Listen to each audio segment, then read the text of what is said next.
Partons tout d'abord pour Cuba. Les temps sont durs pour les habitants. L'île vient d'être touchée par un ouragan quelques heures après cette panne de courant généralisée. Et donc la colère monte dans la rue. Nous allons le voir avec Benoît Feit.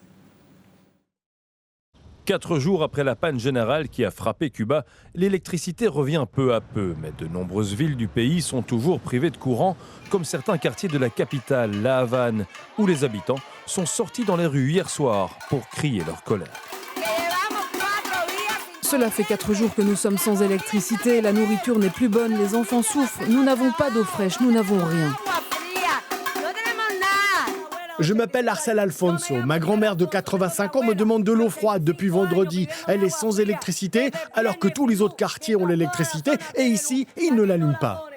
Des protestations publiques qui sont peu appréciées par le régime. Le président est d'ailleurs intervenu à la télévision pour dénoncer ces mouvements d'humeur qu'il qualifie de troubles à l'ordre public causés par des personnes sous l'emprise de l'alcool.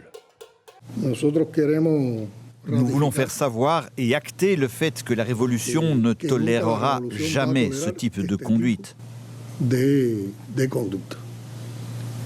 Tous les fauteurs de troubles seront poursuivis avec toute la rigueur que prévoient les lois révolutionnaires.